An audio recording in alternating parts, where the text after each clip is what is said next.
The wind was a blade, slicing through the thin fabric of her coat. Alara huddled in the shadowed alcove of a dormant storefront, the grand Christmas displays in the windows across the street mocking her with their warmth and light. Each glittering bulb was a tiny star in a galaxy she could no longer reach. Her world had shrunk to this cold patch of concrete, to the hollow ache in her stomach, and the tremor in her hands that had nothing to do with the cold. It was a deeper chill, a chill that had settled in her bones the day Mark had cast her out, his final words colder than any winter gust. "You're nothing without me," he had sneered, the door slamming shut on everything she had ever known. He was right. She had her name, Alara, but it felt like a borrowed thing, a label on an empty container. Everything else was gone. The small savings she'd secretly gathered, stolen back from her before the final shove out the door. Her confidence, eroded over years of his quiet, cutting remarks. Her sense of self, a ghost haunting the shell of a woman who now shivered in a doorway. Her breath plumed in the frigid air, a fragile white cloud that vanished in an instant. Just like her hopes. She pulled the worn wool coat tighter, a flimsy shield against a world that had turned its back. Her gaze drifted to the families passing by, their laughter a sound from another language, their faces bright with a joy she couldn't remember feeling. A little girl with a red bow in her hair pointed at a toy soldier in a window, her father lifting her onto his shoulders for a better view. A pang, sharp and vicious, lanced through Alara's chest. She squeezed her eyes shut, pushing back the memory of a different little girl, a different window, a different life. A life before Mark. A life where she had been a mother. The thought was a fresh wound, tearing open with an agony that stole the air from her lungs. She pressed a hand to her mouth, stifling a sob that threatened to break her apart. It was the one loss Mark hadn't caused, but the one he had used as his most potent weapon, a constant reminder of her failure, her brokenness. A mother who couldn't even keep her own child safe, he would whisper, his voice a venomous caress in the dark. Now, alone, the whispers were her own. She was at the absolute bottom, a place so deep and dark she wasn't sure the sun still existed.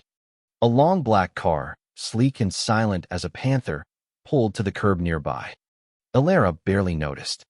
The world of such cars, of warmth and drivers and destinations, was not her world. But then the back door opened. A man stepped out, his form tall and imposing against the city lights. He wore a dark, tailored overcoat that spoke of a wealth so profound it was like a physical presence. He adjusted his scarf, his movements precise and unhurried. For a moment, he looked up at the sky, as if checking for snow, and in that brief pause, his gaze swept the street and landed on her. It was just a glance. But it didn't slide past her, as so many others had. It stopped. It held. Julian Blackwood felt the cold air on his face and wished it could numb the emptiness inside. Christmas was the hardest time of year. It was a season painted in the colors of his late wife, Sarah. Her laughter was in the jingle of every bell, her scent in the fragrance of every pine tree. He was heading to another charity gala, another night of forced smiles and meaningless conversations, all while his heart remained a cold, silent vault. His daughter, Lily, was with her grandparents, and the silence in his life was deafening. It was then that he saw her. A woman curled into a sliver of darkness, trying to make herself invisible. But she wasn't invisible to him. He saw the fine tremble of her shoulders, the stark pallor of her skin under the harsh streetlights. He saw the raw, unspeakable pain in her eyes, a reflection of the desolation he knew so well. Most people hurried past, their minds on presents and parties. They didn't see the abyss that had opened up on their brightly lit sidewalk. But Julian saw. His own grief had made him fluent in the language of sorrow. He spoke to his driver, his voice low but firm. "Wait for me." He crossed the pavement, his expensive leather shoes making no sound. He didn't want to startle her. She looked like a fawn, poised to bolt at the slightest threat. He stopped a few feet away, careful not to crowd her space. He didn't offer pity. He offered something simpler. Something quieter. "Are you all right?" The voice was deep, calm, and utterly unexpected. Alara's head snapped up, her heart hammering against her ribs. She expected to see a security guard, a police officer, someone telling her to move along. Instead, she saw him. A tall, handsome black man with eyes that held a surprising gentleness. They weren't filled with scorn or impatience. They were filled with a quiet concern that felt real. She couldn't find her voice. The words were frozen in her throat, a knot of fear and shame. She could only shake her head, a tiny, almost imperceptible movement. He didn't press. He didn't demand an explanation. He simply shrugged off his own heavy overcoat. The gesture was so swift, so matter-of-fact, that she had no time to protest. He stepped forward and draped it over her shoulders.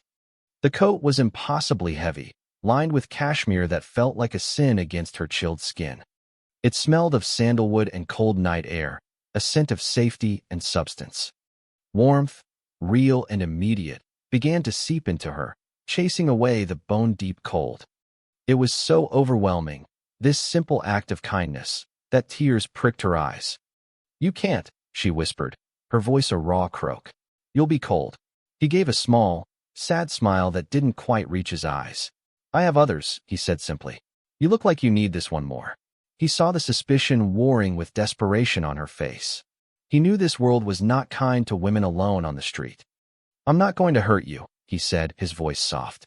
"My name is Julian. I was on my way to get a late dinner. My table is probably empty. Would you let me buy you a hot meal?" He wasn't asking for anything in return. There was no hidden meaning in his gaze, no predatory gleam. There was just a man offering a hand to someone who had fallen. Alara looked from his kind eyes to the warm, solid weight of the coat on her shoulders. For the first time in what felt like an eternity, a flicker of something other than fear stirred within her. She didn't know what it was, but it was enough. She gave a slow, hesitant nod. He led her to the car, opening the door for her as if she were a queen. The interior was a cocoon of soft leather and warm, circulating air. It was another world.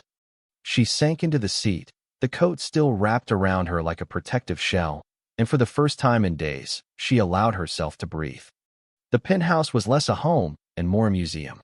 Vast, silent, and immaculate.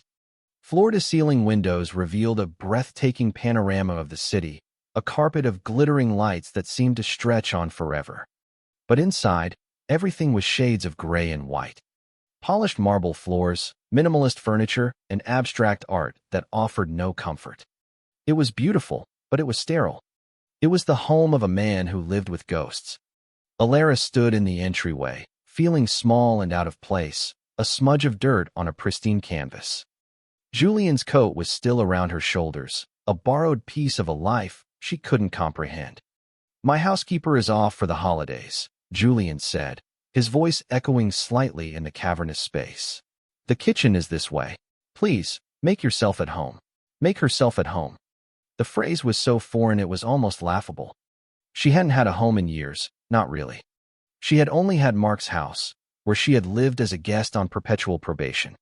She followed him into a kitchen that was larger than her entire old apartment. Stainless steel and granite gleamed under recessed lighting. He moved with an awkward sort of grace, opening a state-of-the-art refrigerator to reveal a sparsely populated interior.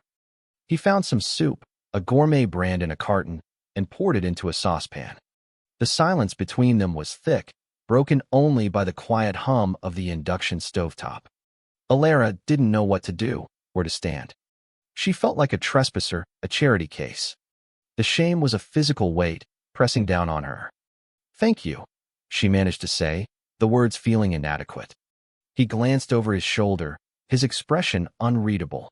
"It's just soup." "No," she said, her voice barely a whisper. "For everything. For not looking away." Something flickered in his eyes then, a shared understanding. "I know what it's like to feel invisible," he said quietly. He brought the warm bowl to a small table in the corner of the kitchen. She ate slowly, the hot liquid a balm to her frozen insides. Each spoonful was an act of surrender, an acceptance of help she felt she didn't deserve. When she was done, he showed her to a guest room. It was as large and impersonal as the rest of the penthouse, with a king-sized bed made up with crisp, white linens. "You can stay here," he said, his tone leaving no room for argument. "For as long as you need." We'll figure things out in the morning.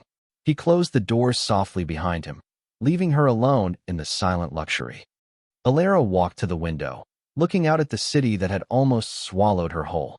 She saw her own reflection in the glass, a pale, haunted face staring back. She was safe. She was warm. But she was terrified. This kindness felt temporary, a beautiful dream from which she was bound to wake. The next morning, she met Lily. The child was a miniature version of her father, with the same serious eyes and a quiet, watchful stillness. She was 7 years old, Julian explained, and had just returned from her grandparents' house. Lily stood in the doorway of the kitchen, clutching a worn teddy bear, her gaze fixed on Alara with an unnerving intensity. She didn't say hello. She just watched. Alara felt her throat go dry. Children had a way of seeing right through you. She offered a small, tentative smile. Hello, Lily. My name is Alara. The girl's expression didn't change. She gave a curt nod, then turned her attention to her father. Is she staying for breakfast? Lily asked, her voice clear and cool. Yes, Julian said gently. Alara is going to be staying with us for a little while. Lily's eyes narrowed slightly. She was a gatekeeper, guarding the silent kingdom of her father's grief. Alara was an intruder. The days that followed were a delicate dance of avoidance. Alara tried to stay out of the way, keeping to her room, emerging only when necessary. She felt the weight of Lily's stare following her everywhere. It wasn't hostile, not exactly. It was observant, judging. Julian was kind, but distant. He was busy with work, a constant stream of calls and video conferences from his home office. He provided her with everything she needed: food, clothes he had ordered online, a safe place to sleep. But the house remained cold, filled with a silence that was more than just a lack of noise. It was a living thing, a presence made of unspoken loss. Alara knew she couldn't stay forever. She was a burden, a problem Julian had picked up off the street out of charity. She had to find a way to stand on her own 2 feet, to leave this quiet sanctuary before she wore out her welcome. But the thought of facing the world outside, the world that held Mark and all her failures, was paralyzing. One afternoon, she found Lily in the living room, sitting on the floor surrounded by building blocks, a frustrated frown on her face. She was trying to build a tower, but it kept collapsing. It won't work, Lily muttered, her voice tight with impending tears. It's stupid. Alara hesitated in the doorway. Every instinct told her to retreat, to not intrude. But the sight of the little girl's frustration resonated with her own. She walked softly into the room and sat on the floor a few feet away. Sometimes, Alara said quietly, the foundation needs to be wider, to hold up the tall parts. Lily glanced at her, her eyes suspicious. Alara didn't move closer. She simply picked up a few stray blocks and began to build a small, separate structure, making the base wide and strong. Then she started building upwards, layer by layer. Lily watched her, her frustration slowly giving way to curiosity. She watched Alara's hands, how they moved with a quiet certainty. Without a word, Lily began to mimic her, rearranging her own blocks, creating a sturdier base. They built in silence for nearly an hour, 2 separate towers rising on the plush gray rug. When they were done, Lily looked at her own tall, stable creation, and then at Alara. A tiny, almost imperceptible smile touched her lips. It was the first crack in the ice. The next day, Alara found the courage to bake.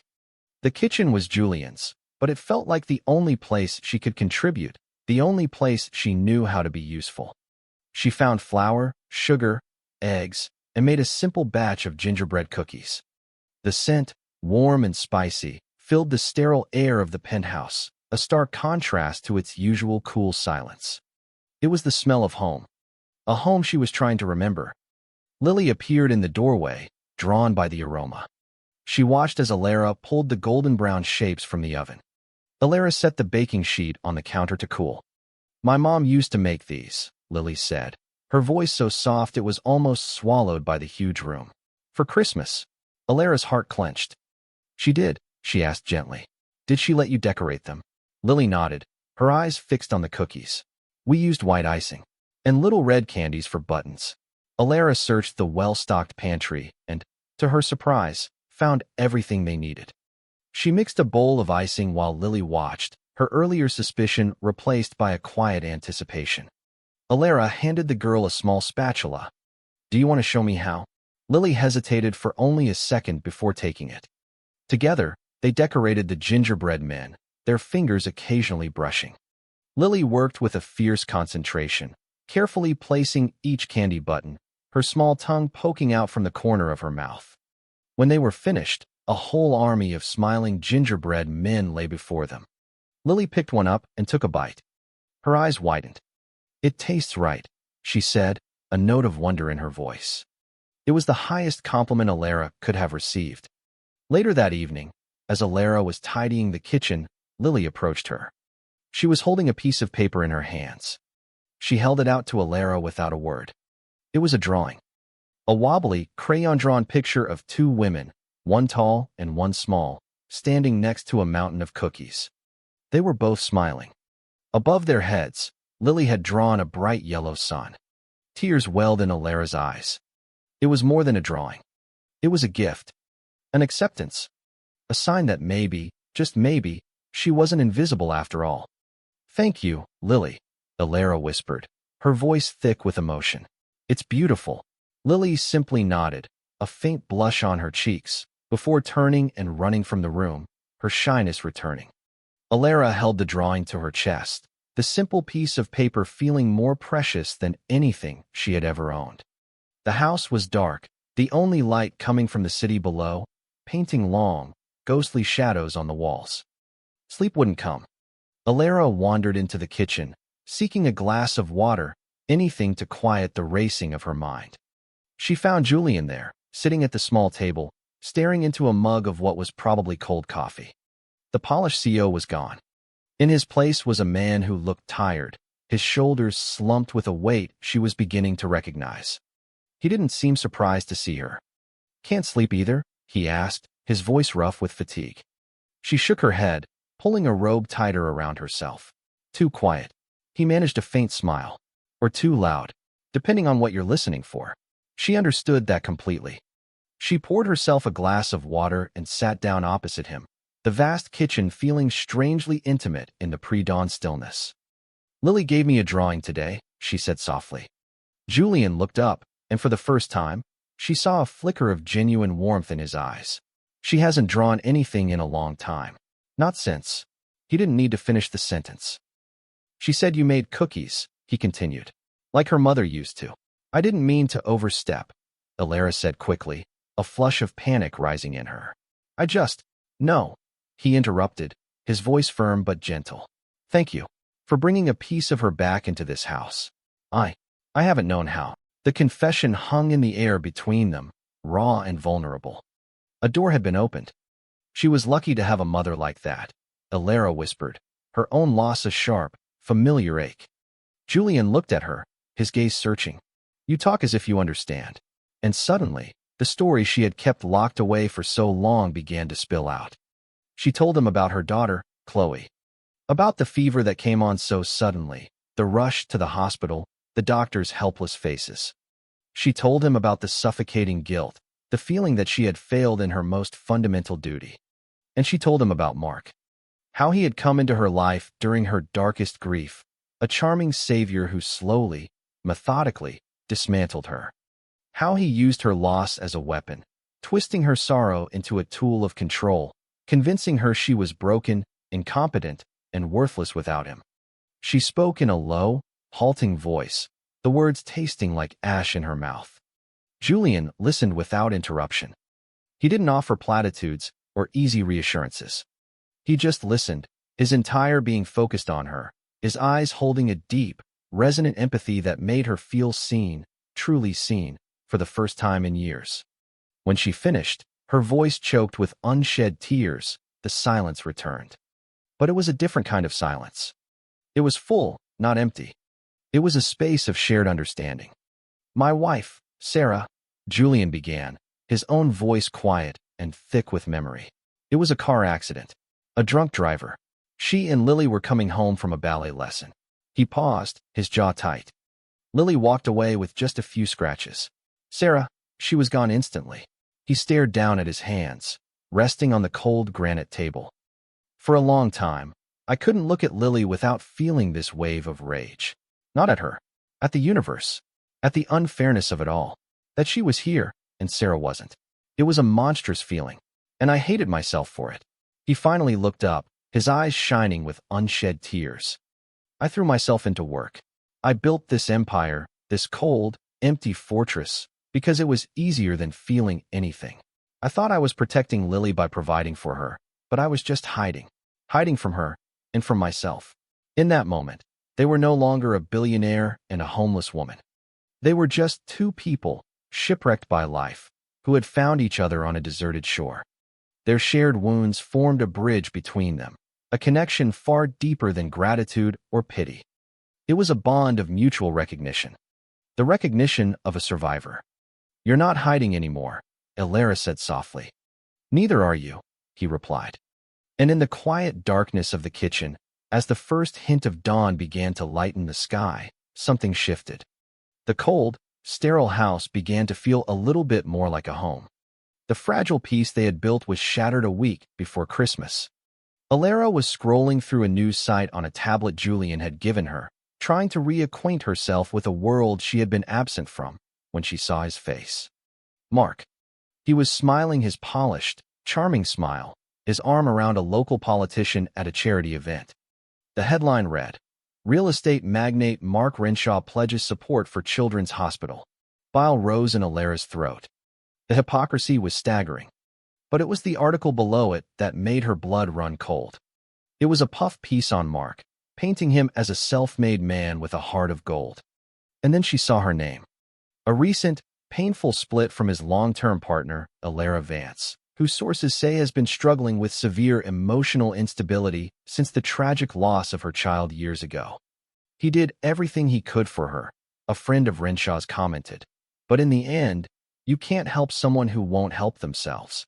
The tablet slipped from her trembling hands, clattering onto the floor. The words were a cage, slamming shut around her. He was controlling the narrative, painting her as a charity case, a mentally fragile woman he had nobly tried to save. He was erasing her, rewriting their history with his lies. He was ensuring no one would ever believe her. A cold, familiar terror seized her. She could hear his voice in her head, smooth and reasonable. "See, Elara, no one will ever choose you. You're damaged goods." She had to leave. She couldn't let her broken past taint this safe haven. She couldn't bring Mark's poison into Julian and Lily's lives. They had shown her kindness, and this was how she would repay them, by disappearing, by protecting them from the stain of her history. She scribbled a hasty note, her hands shaking so badly the words were nearly illegible. "Thank you for everything. I'm so sorry." She left it on the kitchen table, next to Lily's crayon drawing. She took nothing with her except the clothes she was wearing. She couldn't even bring herself to take the beautiful coat Julian had given her. It felt like a promise she couldn't keep.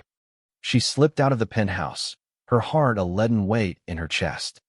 The elevator ride down felt like a descent back into hell. The cold hit her the moment she stepped out of the building, a brutal reminder of the world she was returning to. She started walking, with no destination in mind. Just away. Julian found the note an hour later. He read the words, and a cold fury, unlike anything he had felt in years, washed over him. He instantly knew what had happened. He pulled up the news on his phone, his search for her name confirming his worst fears. The calculated cruelty of the article, the way it used her grief against her, was vile. This man, Mark Renshaw, had not just abused her. He was trying to annihilate her spirit. Julian would not let that happen. He looked at the note again, then at Lily's drawing beside it. In the short time she had been here, Elara had brought a quiet warmth back into his home, a gentle light he hadn't realized was missing until it was there. She had coaxed a smile from his daughter. She had reminded him what it felt like to connect with another human being. He was not going to let her go. He was no longer just a provider. He was a protector. He made a single phone call, his voice low and dangerous. "Find her," he commanded his head of security. "Use every resource we have. I want every camera in a 10-block radius reviewed. And get me everything you can on a man named Mark Renshaw. I want to know where he sleeps, what he eats, and every dirty secret he's ever had. Spare no expense. He hung up and turned to see Lily standing in the doorway, her small face clouded with confusion and fear. "Where's Alara?" she asked, her voice trembling. Julian knelt down, taking her small hands in his. "She got scared, sweetie," he said, his voice softening. "But I'm going to find her, and I'm going to bring her home. Promise," Lily whispered, her eyes wide. "I promise." It took his team 3 hours to find her. She hadn't gone far. She was sitting on a bench in a small, snow-dusted park, staring blankly at a frozen fountain. She was shivering, huddled into herself, the picture of absolute despair. When Julian's car pulled up, she didn't even look. He got out, carrying the heavy overcoat she had left behind. He walked over to the bench and sat down beside her, draping the coat over her shoulders once more. She flinched, her head snapping up in surprise. "You shouldn't be here," she whispered, her teeth chattering. "He'll come after you. He'll ruin you." "Let him try," Julian said, his voice a low growl. He looked at her, his eyes blazing with a fierce protectiveness that stunned her into silence. "Did you think I would just let you walk away? Did you think I would read his lies and believe them? Alara, I know who you are, and you are not the woman in that article." Tears streamed down her cold cheeks. "But he'll destroy you. Your company, your reputation." "My reputation is not as important as your safety," he said, his voice unequivocal. "My company is not as important as your peace. Do you understand me?" He took her hand, his grip warm and firm. "You are not facing him alone anymore. From now on, you are facing him with me." It was a declaration. A public choice. He was standing by her, and he would not be moved. For the first time, Alara felt a flicker of strength, a tiny spark in the overwhelming darkness. The strength wasn't just hers. It was his, too. "Come home, Alara," he said softly. "Lily's waiting." Home. The words settled in her heart, warm and solid. She let him lead her back to the car, back to the warmth, back to the promise of a future she had not dared to imagine. The fight was not over. But for the first time, she believed she might actually win. Julian Blackwood was a man who moved mountains quietly. He did not engage in public spectacle or vengeful tirades. His power was more subtle and far more effective. His team of investigators, the best money could buy, descended on Mark Renshaw's life like a silent, unseen storm. They uncovered a pattern of shady real estate deals, fraudulent loan applications, and a history of intimidating business partners into silence. They also found 2 other women from Mark's past, women who told stories chillingly similar to Alara's, stories of emotional abuse, financial control, and character assassination. Armed with sworn affidavits and a mountain of financial evidence, Julian's legal team didn't go to the press. They went directly to the district attorney.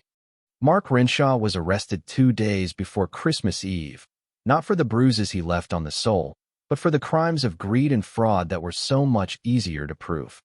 The news broke online, a clinical report of his indictment.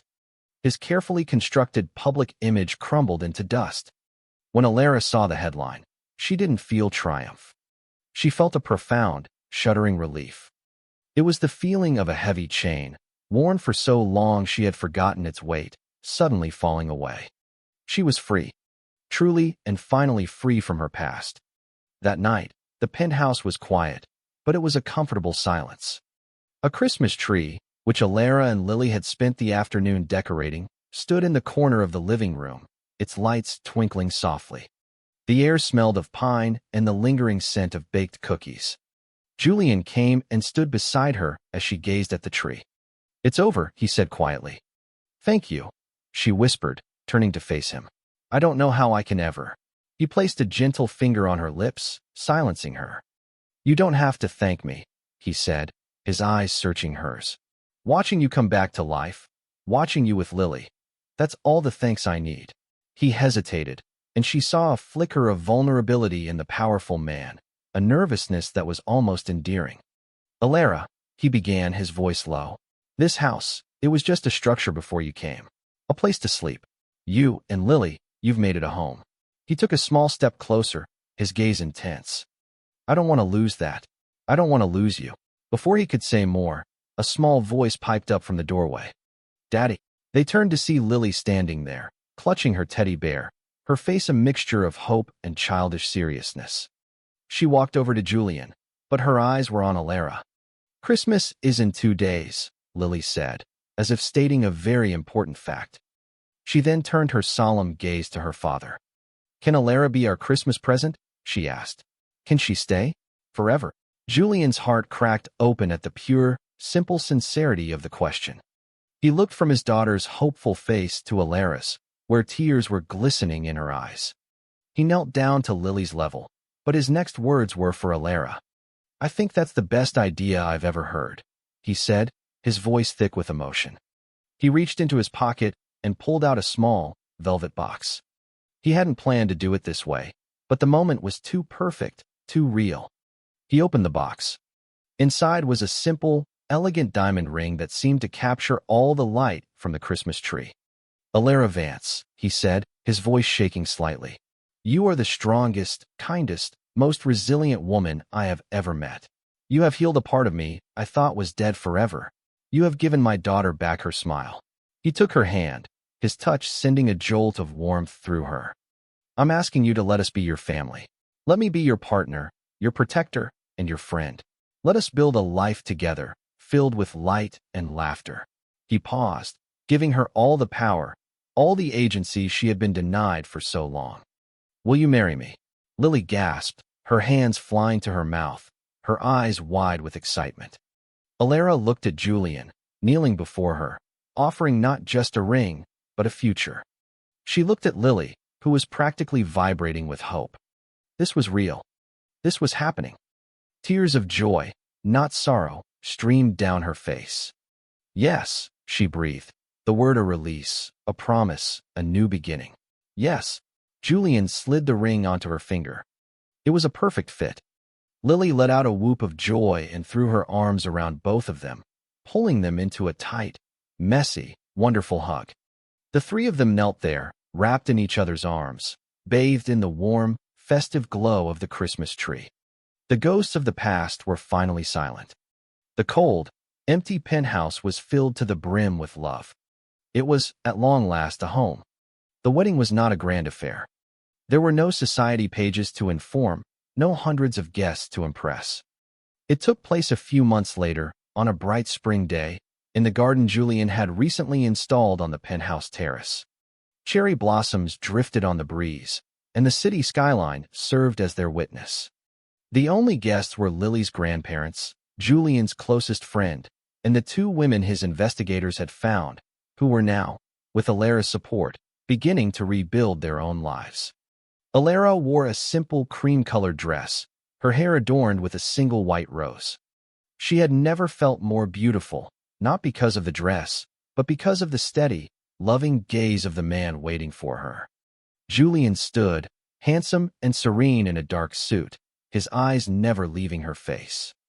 But the most important person there was the one standing between them, holding both their hands. Lily was the flower girl, the ring bearer, and the chief witness, all in one. She wore a pale pink dress and a smile, so wide it seemed to light up the entire terrace. When the officiant asked for the rings, Lily presented them on a small satin pillow with all the gravity a 7-year-old could muster. As Julian slid the wedding band onto Alara's finger, he leaned in and whispered, "My partner." When Alara did the same for him, she whispered back, "My protector."